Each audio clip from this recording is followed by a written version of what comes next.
اما بعد فاعوذ باللہ من الشیطان الرجیم بسم اللہ الرحمن الرحیم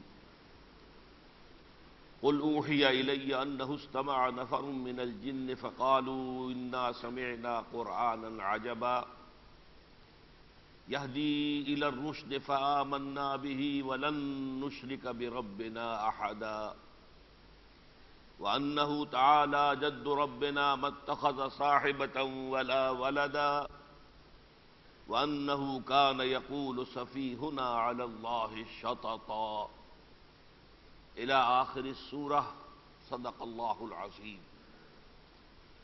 رب اشرح لي صدري ويسر لي أمري واحلل عقدة من لساني يفقهوا قولي. اللهم ربنا ألهمنا رشدنا واعذنا من شرور أنفسنا. اللهم أرنا الحق حقا وارزقنا اتباعه وأرنا الباطل باطلا وارزقنا اجتنابه. اللهم وفقنا لما تحب وترضى وتقبل منا فإنك خير المتقبلين. آمین یا رب العالمین. یہ سورہ جن ہے. اس مناسبت سے یہ محسوس ہوتا ہے کہ بہتر ہے کہ جنات کے بارے میں جو ہمارا تصور اور عقیدہ ہے پہلے اس پر گفتگو ہو جائے. دیکھیے، یہ جو وسیع و عریض کائنات اللہ تعالیٰ نے تخلیق فرمائی ہے، جس کے حجم کا ابھی کوئی اندازہ نہیں. بڑی سے بڑی ٹیلیسکوپس جو ہیں، دوربینیں ایجاد ہو چکی ہیں، لیکن ہمیں نہیں معلوم یہ کائنات کہاں سے شروع ہوتی ہے، کہاں ختم ہوتی ہے. یہ جملہ مخلوقات اللہ کی ہے، لیکن ان تمام مخلوقات میں اللہ تعالیٰ نے 3 مخلوقات ایسی پیدا کی ہیں جن میں خود شعوری کا احساس ہے. ایک ہے شعور، یہ حیوانات میں بھی ہے، کانشسنس. ایک ہے خود شعوری، سیلف کانشسنس، میں ہوں میں، جس میں انا ہے، خودی ہے، اپنے ہونے کا احساس ہے، اپنے وجود کا شعور اور ادراک ہے. یہ 3 ہیں: ملائکہ، جنات اور انسان. ان میں سے ملائکہ کا تعلق میٹیریل ورلڈ سے نہیں ہے. بگ بینگ جو آج دنیا میں بہت مشہور ایک فلسفہ ہے کہ اس کائنات مادی کا جو آغاز ہوا ہے تو ایک بڑے دھماکے سے ہوا، بگ بینگ. اس بگ بینگ سے پہلے کیا تھا، وہاں سائنس کی رسائی نہیں ہے.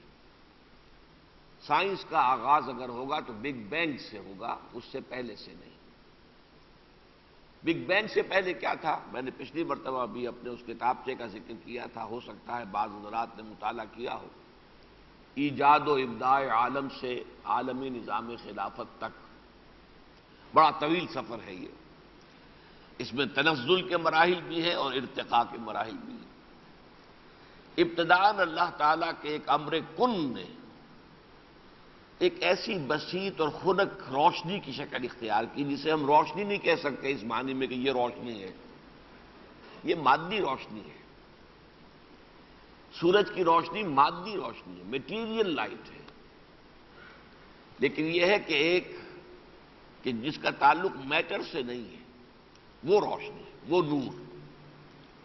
اس نور سے تخلیق کیے گئے ملائکہ اور ارواح انسانیہ، تمام انسانوں کی ارواح، آدم سے لے کر اور نسل آدم کا آخری فرد جو دنیا میں قیامت تک آئے گا، پیدا ہوگا، ان سب کی ارواح پیدا کر دی گئی. الارواح جنود مجندہ. اس کے کچھ عرصے کے بعد، ہم نہیں جانتے کتنا طویل عرصہ، وہ ہزارہا برس کا بھی ہو سکتا ہے، لاکھوں برس کا بھی ہو سکتا ہے، پھر وہ بگ بینگ ہوا ہے. اس نور کے ایک حصے کے اندر دھماکہ ہوا. اس دھماکے نے ایسے ذرات، میٹیریل ذرات پیدا کیے جن میں 2 چیزیں تھیں. جو بگ بینگ سے پہلے کا نور تھا اس میں نہ حرارت تھی نہ حرکت تھی. لیکن بگ بینگ کے بعد جو یہ ذرات پیدا ہوئے، ان کا درجہ حرارت trillions of degrees centigrade, billion نہیں ٹریلین، ہزاروں بلین سے بھی زیادہ درجہ حرارت، اور تیزی تھی، سرعت تھی، دوڑ رہے تھے یہ ذرات۔ اسی دوڑنے سے پھر پوری کائنات وجود میں آئی۔ پھر جب دوڑتے ہوئے پھٹ گئے مختلف شاخوں میں، تو اس سے گیلیکسیز وجود میں آئی، پھر ان سے جو ہے ستارے وجود میں آئے، پھر ان کے گرد سیارے وجود میں آئے۔ یہ دور جو ہے جس میں حرکت اور حرارت دونوں چیزیں انتہا کو تھیں، اس دور میں جنات پیدا کیے گئے۔ من نار السموم، آگ کی لپٹ سے، لو سے، مجرد آگ سے نہیں، آگ کی لو سے۔ یہ قرآن مجید میں ہے کہ انسانوں کی تخلیق سے بہت پہلے ان کی تخلیق ہوئی۔ وَالْجَانَّ خَلَقْنَاهُ مِن قَبْلُ مِن نَارِ السَّمُومِ، سورہ حجر میں فرمایا کہ آدم کی تخلیق سے بہت پہلے ہم جنات کو پیدا کر چکے تھے آگ کی لپٹ سے، آگ کی لو سے۔ آج بھی بالکل شروع میں سائنس میں جو پڑھایا جاتا ہے، تو جو شعلہ ہوتا ہے، اس شعلے کا ایک حصہ ہے لیومینس جو نظر آتا ہے، اور ایک ہے وہ کہ جو نظر نہیں آتا، اس میں شدید ترین حرارت ہوتی ہے۔ وہ لیومینس حصے میں نہیں ہوتی، وہ زیادہ اس میں ہوتی ہے کہ جو نظر نہیں آتا۔ تو اسی طریقے سے اس حصے سے جنات کی جو ہے تخلیق ہوئی۔ اس کے بعد یہ ہے کہ وہ ناری کرے جو ہیں ٹھنڈے پڑنے شروع ہوئے، وہ ستارے، اور ستاروں کے بعد سورج پیدا ہوئے، بے شمار سورج پیدا ہوئے۔ ایک سورج یہ ہے ہمارا سورج، جس کے گرد یہ ہماری جو ہے یہ جو چند سیارے گھوم رہے ہیں، ان میں سے زمین بھی ہے، یہ ٹھنڈی ہوئی۔ پھر طویل عمل جو ہے اس کے بعد یہاں مٹی بنی، پانی برسا، اور پھر اس دلدل سے حیات ارضی کا آغاز ہوا۔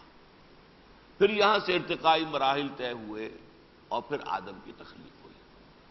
لیکن آدم کی تخلیق جملہ جو زمین کے اندر حیوانات پیدا کیے گئے ان سے بنیادی طور پر اس لیے مختلف ہے۔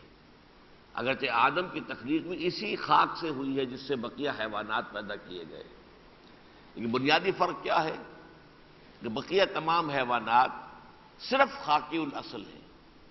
انسان میں خاکی الاصل ہونے کے ساتھ ہی وہ روح جو پہلے پیدا کی گئی تھی پری بگ بینگ ایرا میں، وہ شامل کی گئی ہے۔ تو انسان کا وجود جو ہے وہ کمپوزٹ ہے، مرکب ہے، وجود حیوانی، وجود خاکی جو اس زمین سے پیدا کیا گیا، منہا خلقناکم، اور یہی وجود دوبارہ چلا جائے گا زمین میں، وفیہا نعیدکم، اور پھر یہ یہاں سے نکال لیا جائے گا زمین سے، ومنہا نخرجکم تارۃ اخری۔ لیکن وہ جو ہے جو روح تھی وہ اس زمین سے متعلق نہیں ہے، وہ اس عالم اسفل سے اس کا کوئی رشتہ ہے ہی نہیں، وہ تو وہاں کی شے ہے جو لا کر انسان کی روح کے اندر، انسان کے جسم میں پھونک دی گئی ہے۔ یہ جو درمیانی مخلوق ہے جنات، ایک اعتبار سے انسانوں سے افضل ہے، ایک اعتبار سے انسانوں سے نیچے ہے۔ نیچے اس اعتبار سے ہے کہ انسان میں وہ روح بھی ہے جو پری بگ بینگ ایرا سے تعلق رکھتی ہے، جو اللہ سے بہت قرب رکھتی ہے، بہت قرب، جو اولین مرحلہ تھا تخلیق کا اس مرحلے سے تعلق رکھتی ہے، اور یہ جنات میں نہیں ہے۔ اس اعتبار سے آدم افضل ہوئے، لیکن یہ جو ہمارا حیوانی وجود ہے یہ جنات سے بہت کمتر ہے۔ ہمارا جو انسانی یا حیوانی وجود ہے اس کی فارم فکسڈ ہے، میری جو شکل ہے، حیت ہے، جسم ہے، یہ فکسڈ ہے۔ جنات شکلیں تبدیل کر سکتے ہیں، وہ انسانی شکل میں آ سکتے ہیں، وہ حیوانی شکل میں آ سکتے ہیں، وہ سانپوں کی شکل میں آ سکتے ہیں۔ احادیث صحیحہ سے ثابت ہے، حضور نے فرمایا تھا کہ مدینے کے جو سانپ ہیں ان میں جن ہیں، لہذا جب بھی کبھی کوئی سانپ ظاہر ہو تو اسے پہلے وارن کرو 2-3 دفعہ کہ دیکھو ہمیں پریشان نہ کرو، اور پھر بھی باز نہ آئے تو پھر مارو۔ اور ایک واقعہ بھی جو موطا امام مالک میں درج ہے، اور موطا امام مالک آپ کو معلوم ہے کہ احادیث کا اولین مجموعہ ہے۔ موطا میں یہ واقعہ درج ہے کہ ایک صحابی، نئی نئی شادی ہوئی تھی، پھر جہاد میں انہیں جانا ہوا، چلے گئے، پھر طبیعت کے اندر ایک طلب پیدا ہوئی، حضور سے اجازت لے کر گھر واپس آئے، لیکن دیکھا کہ ان کی اہلیہ جو ہے وہ دروازے پر کھڑی۔ انہیں غیرت آئی کہ یہ میری بیوی دروازے پر کھڑی ہوئی ہے، اسے گھر کے اندر ہونا چاہیے، چار دیواری کے اندر، یہ بے پردگی کیسے؟ تو انہوں نے اپنا نیزہ اٹھایا مارنے کے لیے۔ اس اہلیہ نے کہا کہ ذرا گھر میں جا کے تو دیکھو ہے کیا، میرا سبب کیا ہے جو میں یہاں کھڑی ہوں۔ جا کے دیکھا کہ ان کے بستر پر ایک سانپ کنڈلی مارے ہوئے بیٹھا ہوا۔ تو انہوں نے اپنے اسی غصے میں وہ نیزہ مارا، اس میں اس کو پرو دیا، اور سانپ کو وہ تڑپنے لگا، سانپ اسے لا کے نیزے کو اپنے صحن میں گاڑ دیا۔ ادھر وہ سانپ تڑپ رہا تھا اور تڑپ تڑپ کر مر گیا، ادھر ان کے اوپر بھی وہی کیفیت تاڑی ہو گئی، تڑپنے لگے اور یہ بھی فوت ہو گئے۔ یہ واقعہ حضور کو بتایا گیا تو حضور نے فرمایا کہ مدینے کے سانپوں میں جنات ہیں، انہیں وارن کیا کرو، اگر نہ باز آئیں تو تب مارو ورنہ نہیں۔ انہوں نے قصاص میں جنات نے ان صحابی کو ہلاک کر دیا۔ تو یہ معاملہ جو ہے نوٹ کر لیجئے کہ جنات جو ہیں اس اعتبار سے ہم سے افضل ہو گئے کہ وہ چونکہ لطیف ان کا مادہ تخلیق ہے، آگ تو بڑی لطیف شے ہے نا، جبکہ خاک بڑی کثیف شے ہے، ہم خاکی الاصل ہیں، تو ہماری فارم فکسڈ ہے، ان کی فارم فکسڈ نہیں ہے، وہ مختلف شکلیں اختیار کر سکتے ہیں۔ نمبر 2 یہ کہ ان کی اس کائنات میں بہت دور تک رسائی ہے، ہم اندازہ نہیں کر سکتے ہیں۔ جو آسمان دنیا ہے، جو پہلا آسمان ہے، اور آسمانوں کے بارے میں بارہا کہہ چکا ہوں، اگرچہ بعض حضرات جو ہیں ٹامک ٹوئیاں مارتے ہیں، آسمان کی حقیقت بیان کرنے کی کوشش کرتے ہیں، میرا موقف یہی ہے کہ ابھی تک اس کی حقیقت ہم پر واضح نہیں ہے، ہمیں سکوت اختیار کرنا چاہیے۔ ہاں ہمیں یہ معلوم ہے تہ بر تہ ہے، اور ان میں سے ایک آسمان جو قریب ترین ہے زمین سے، وہ بھی کتنے فاصلے پر ہم نہیں جانتے، اسے سماعت دنیا کہا گیا۔ وَزَيَّنَّا السَّمَاءَ الدُّنْيَا بِمَصَابِيحَ، یہ جو قمقمے لگے ہوئے یہ اسی میں ہیں، اور وہیں پر پہرے لگے ہیں، اور وہاں پر شہب ثاقب جو ہیں وہ لگا دیے گئے ہیں، میزائل سے۔ جنات وہاں تک پہنچ جاتے ہیں آسمانی خبریں معلوم کرنے کے لیے۔ جب اوپر کے آسمانوں سے فرشتوں کا نزول ہوتا ہے، وہ اللہ کے احکام لے کر اترتے ہیں، تو یہ کچھ سن گن لے لیتے ہیں، فرشتوں کی کوئی آپس کی بات ہوئی، سن لی، معلوم ہوا اب یہ واقعہ ہونے والا ہے اس دنیا کے اندر، تو آ کر انہوں نے وہ جو اپنے ہوتے ہیں انسانوں کی دنیا میں کاہن لوگ جن سے ان کی دوستی ہوتی ہے، ان کے کانوں میں پھونک مارتے ہیں کہ اب یہ واقعہ ہوگا، وہ پیشن گوئیاں کرتے ہیں، اور پیشن گوئیاں صحیح ثابت ہو جاتی ہیں، تو ان کی دکانداری چلتی ہے، ان کا دھندا چلتا ہے، چمکتا ہے۔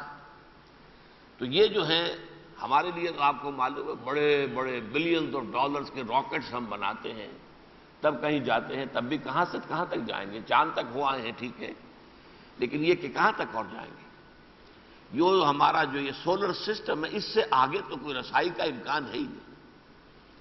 میرا ایک گمان سا ہے کہ ہمارا جو سولر سسٹم ہے، اس کی جو انتہا ہے وہ سماعت دنیا ہے، یہ گویا کہ سب سے نچلا آسمان ہے جو ہمارے نزدیک ترین ہے، کیونکہ ہم خود بھی اسی سولر فیملی جو ہے اس کے ایک فرد ہیں، اسی کنبے کا ایک فرد جو ہے وہ یہ زمین بھی ہے، اور اس کا لیکن یہ کہ ہم تو بڑے بڑے راکٹس بنا کر بمشکل جو ہے وہاں جاتے ہیں، لیکن یہ بغیر کسی کوشش کے چونکہ بہت لطیف ہے، یہ وہاں تک ان کی رسائی، اس سے آگے رسائی نہیں ہے، ملائے اعلیٰ تک نہیں ہے، اگلے آسمانوں تک نہیں ہے، لیکن سمائے دنیا تک ان کی رسائی ہے، اور وہاں سے یہ سنگن لیتے ہیں، وہاں یہ داؤ لگا کر اور مورچہ بنا کر بیٹھتے ہیں، پڑاؤ ڈال کر، اور وہ فرشتوں کی گفتگو وغیرہ سے کچھ نہ کچھ اخذ کرنے کی کوشش کرتے ہیں۔ اچھا، ان جنات میں خود شعوری ہے، روح نہیں ہے، لہذا 2 باتیں نوٹ کر دیجیے۔ وحی ان میں نہیں آتی، وحی کی ریسیپینٹ وہی روح ہے. میں نے اپنے اسی کتاب میں واضح کیا ہے، روح، امر، نور اور کلمہ، یہ چار بنیادی قرآن مجید کی اصطلاحات ہیں جن پر بہت ہی شاذ کبھی کسی نے کچھ لکھا ہوگا. میں نے ان چاروں کا جو قرب ہے اور ربط ہے آپس میں اس کو واضح کیا ہے. وہی مشکل ترین حصہ ہے میرے اس کتابچے کا. بعد والا حصہ جو ہے وہ سمجھنا آسان ہے، ذرا سا سائنٹیفک بیک گراؤنڈ ہو، لیکن یہ ابتدائی معاملہ جو اس کا تعلق سائنس سے نہیں ہے. وہی، امر، نور، کلمہ. تو اس اعتبار سے وہی جو ہے وہ در حقیقت روح کا تعلق ہے. وہ روح، فرشتے بھی روح ہے، اور روح الامین، روح القدس، یہ کون ہے؟ فرشتے ہیں. اور یہ ہماری ارواح بھی ہے. تو ان میں تو ایک ہم جنس ہونے کا تعلق ہو گیا. ان کی نوع ایک ہے. ان کے درمیان فرشتے کو بھی امر قرار دیا گیا اور روح انسانی کو بھی قل الروح من امر ربی.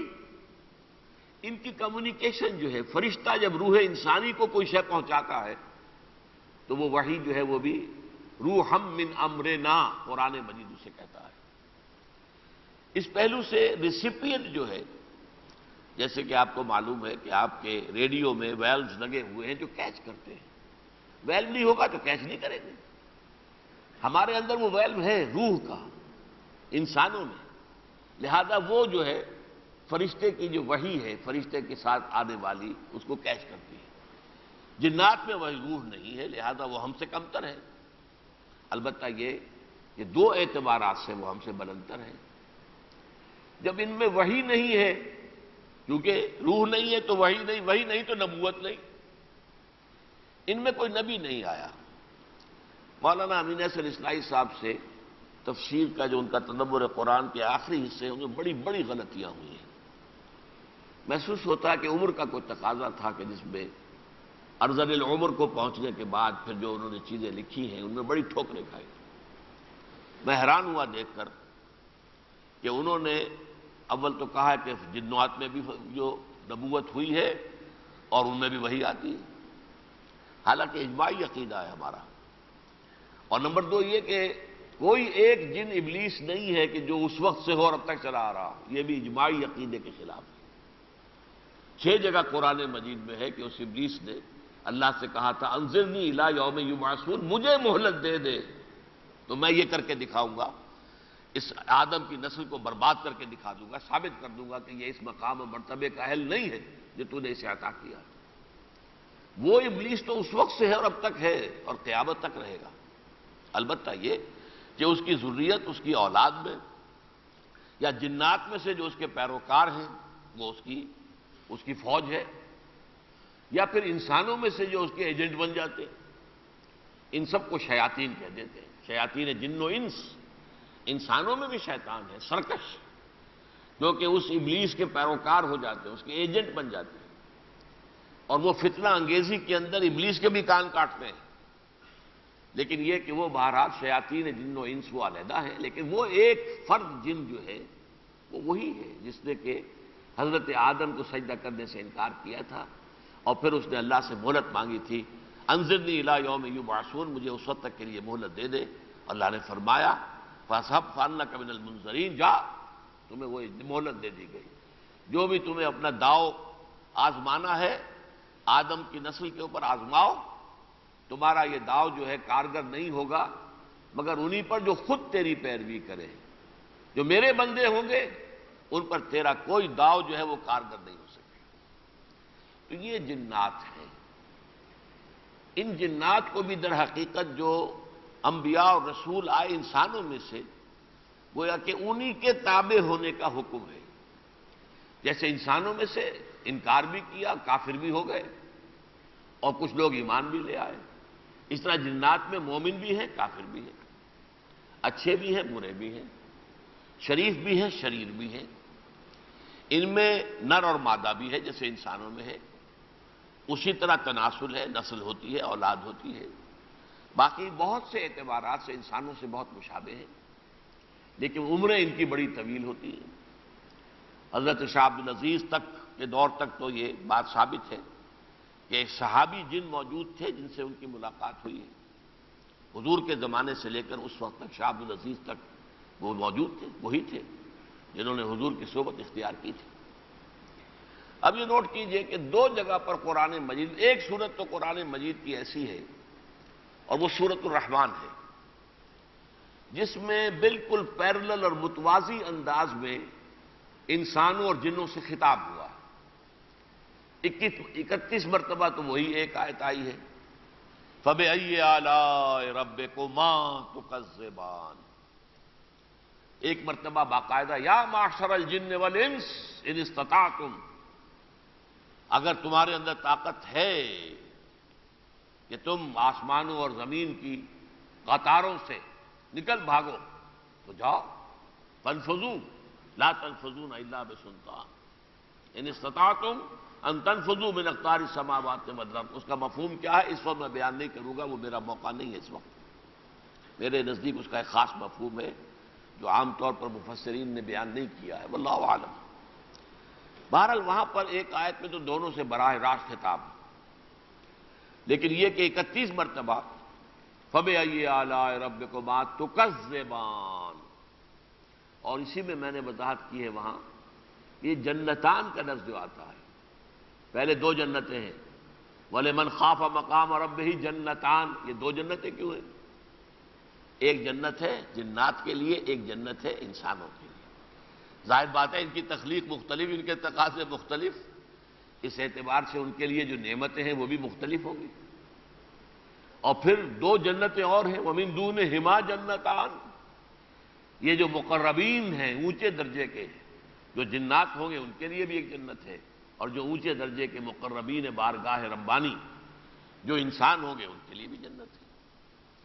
باقی یہ کہ قرآن مجید میں صرف یہ دو صورتیں ہیں جن میں اس بات کا ذکر ہے کہ حضور صلی اللہ علیہ وسلم کی خدمت میں جنات حاضر ہوئے۔ سورہ احقاف جو ہے 26ویں پارے کی پہلی صورت ہے، اس کے چوتھے رکوع میں تذکرہ کیا گیا ہے کہ جنات کا ایک گروہ جو ہے اس کا رخ ہم نے اے نبی آپ کی طرف کر دیا، انہوں نے وہاں آپ سے قرآن سنا اور فوراً ایمان لے آئے، اور پھر اپنی قوم کی طرف روانہ ہو گئے انہیں خبردار کرنے کے لیے، ان کو تبلیغ کرنے کے لیے کہ موسیٰ کی کتاب کے بعد اب ایک اور کتاب آ گئی ہے۔ گویا کہ موسیٰ کو ماننے والے تھے، وہ اہل کتاب جن تھے جو حضرت موسیٰ پر ایمان رکھتے تھے اور تورات کے ماننے والے تھے، تو انہوں نے کہا کہ کتاب موسیٰ کے بعد ایک اور کتاب اب آ گئی ہے اور ایک اور نبی آ گئے ہیں، ان پر ایمان لاؤ۔ ایک واقعہ تو وہ ہے، دوسرا واقعہ یہ ہے جو اس پوری سورت کے اندر بیان ہو رہا ہے، جس کا بڑا حصہ جو ہے سورت کا اسی پر مشتمل ہے۔ تو اولین بحث یہ ہے کہ آیا یہ ایک ہی واقعے کے دو بیانات ہیں یا یہ دو جداگانہ واقعات ہیں؟ عام طور پر مفسرین نے یہ کہا ایک ہی واقعے کے یہ دو نیریٹیوز ہیں، دو تفاصیل بیان کی گئی، لیکن مجھے یہاں مولانا سید ابو الاعلیٰ مودودی کی رائے سے اتفاق ہے۔ انہوں نے دلائل کے ساتھ جو ہے یہ واضح کیا ہے کہ یہ دو علیحدہ واقعات ہیں۔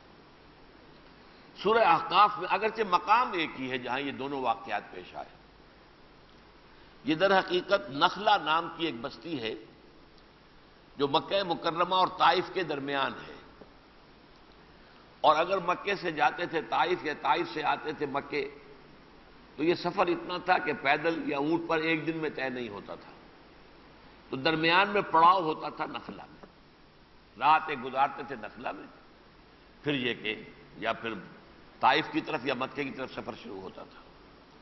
تو یہاں پر جگہ ایک ہی پر یہ دونوں واقعات پیش آئے، لیکن ایک واقعہ ہے سن 10 نبوی کا، ہجرت سے 2-3 سال پہلے، جب طائف حضور تشریف لے گئے تھے، وہاں سے واپسی پر نخلا میں قیام تھا رات کو، آپ کے ساتھ صرف ایک صحابی تھے حضرت زید بن حارثہ رضی اللہ تعالی عنہ۔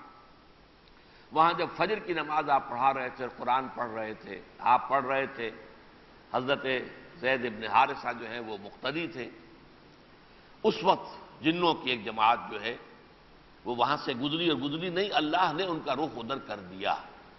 بلکہ مفسرین کا کہنا یہ ہے کہ جنات تلاش میں تھے، کیونکہ انہیں یہ محسوس ہوا تھا کہ وہ سماعت دنیا پر پہرے بہت زیادہ ہو گئے ہیں، جہاں جایا کرتے تھے خبریں لینے کے لیے، سنگن لینے کے لیے، تو وہاں اب جاتے ہیں تو بڑی زبردست مار پڑتی ہے.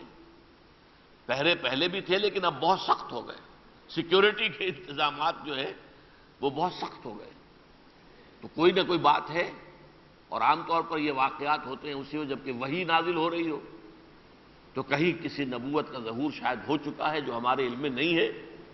تو وہ تلاش میں تھے، ان کے مختلف گروہ نکلے ہوئے تھے تلاش میں. تو ایک گروہ کو اللہ نے رخ پھیر دیا اور حضور کے پاس وہ وہاں پہنچ گئے اور قرآن سنتے رہے، اور پھر واپس اس پر ایمان لا کر اور چلے گئے اور جا کے اپنی قوم کو تبلیغ شروع کر دی. یہ سن 10 کا واقعہ ہے. یہ واقعہ جو ہے اس کے ضمن میں ایک روایت موجود ہے حضرت عبداللہ ابن عباس رضی اللہ تعالی عنہما سے، اور یہ بخاری شریف میں بھی ہے، مسلم شریف میں بھی ہے، متفق علیہ روایت ہے کہ حضور عکاظ کے میلے کے لیے تشریف لے جا رہے تھے تبلیغ کے لیے، اور آپ کے ساتھ متعدد صحابہ تھے، ایک نہیں، صرف زید بن حارثہ نہیں، متعدد صحابہ تھے.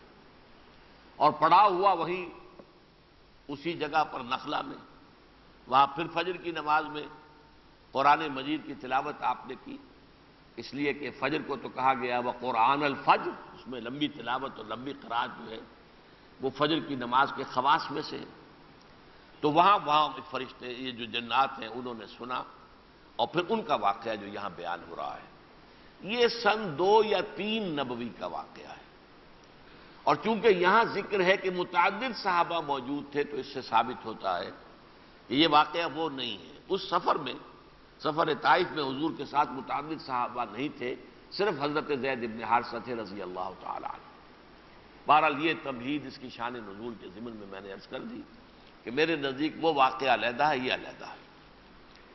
قل اوحی الی انہ استمع نفر من الجن، اے نبی فرما دیجئے ان سے، ان کو بتا دیجئے کہ مجھے وحی کی گئی ہے. یعنی اس واقعے کا علم حضور کو براہ راست نہیں ہوا، خود نہیں ہوا. جنات آئے، سن کر چلے گئے، اور پھر اللہ نے وحی کے ذریعے سے مطلع کیا کہ اے نبی، اے محمد، یہ واقعہ پیش آیا صلی اللہ علیہ وسلم. اس سے معلوم ہوتا ہے کہ چونکہ جنات کا تعلق ہمارے اعتبار سے عالم غیب سے ہے، ہم انہیں نہیں دیکھ سکتے. ہاں انسانی شکل میں آئیں گے، سانپوں کی شکل میں آئیں گے تو ہم دیکھ سکتے ہیں، لیکن ہمیں یہ معلوم نہیں ہوگا کہ یہ جن ہے. بہت سے بڑے بڑے علماء کے پاس جنات آ کر انسانی شکل میں تعلیم حاصل کرتے رہے، اور اکثر ایسا ہوتا تھا کہ انہیں معلوم ہو جاتا تھا کہ یہ جو ہے یہ جنات میں سے ہے جو آتا ہے انسانی شکل میں اور علم حاصل کر رہا ہے. اس پہلو سے لیکن ان کی اصل جو حیثیت ہے وہ ہماری نگاہوں سے اوجھل ہے، تو عالم غیب سے. تو یہ معاملہ حضور کے ساتھ بھی تھا کہ آپ کو معلوم نہیں ہوا کہ جنات آئے اور انہوں نے سنا، بلکہ اللہ تعالیٰ نے پھر وحی کے ذریعے سے آپ کو اس کے اوپر مطلع فرمایا. قل اوحی الی انہ استمع نفر من الجن، ایک گروہ جنات میں سے اس نے سنا قرآن کو. اور لفظ آیا استمع، سمع یسمع اور استمع یستمع میں فرق کیا ہے؟ سمع یسمع سن لینا، استمع یستمع باب افتعال، بڑی توجہ سے سننا، کان لگا کر سننا، پورے دھیان سے سننا.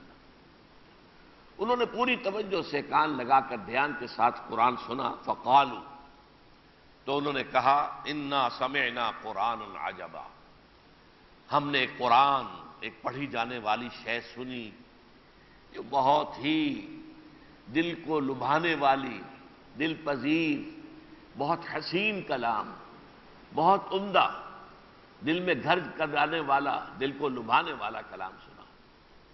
یہدی الی الرشد، جو ہدایت کا راستہ دکھاتی ہے. وہ قرآن جو ہے ہدایت کے راستے کی طرف رہنمائی کر رہا ہے. فآمنا بہ، تو ہم تو اس پر ایمان لے آئے. وَلَن نُشْرِكَ بِرَبِّنَا أَحَدًا، اور ہم ہرگز اپنے پروردگار کے ساتھ اب کسی کو بھی شریک نہیں کریں گے. شرک سے تائب ہو گئے. اب اس میں 2 نکتے نوٹ کیجیے. ایک تو یہ کہ یہ کہیں کسی اہل کتاب جنات میں سے نہیں تھے، ورنہ ذکر کرتے جیسا کہ انہوں نے کیا سورہ احقاف والوں نے کہ کتاب موسیٰ کے بعد ایک اور کتاب آ گئی ہے. یہاں اس کا ذکر نہیں ہے. اور دوسرے یہ کہ یہ مشرک تھے، یہ اہل کتاب میں سے نہیں تھے، یہ مشرک تھے. اور تیسرے یہ کہ در حقیقت اس کے اندر ایک کنایہ ہے، ایک تعریض ہے. بلکہ ثقیل لفظ استعمال کریں تو ایک طنز ہے. کس پر؟ مکے کے سرداروں پر، قریش کے چودھریوں پر.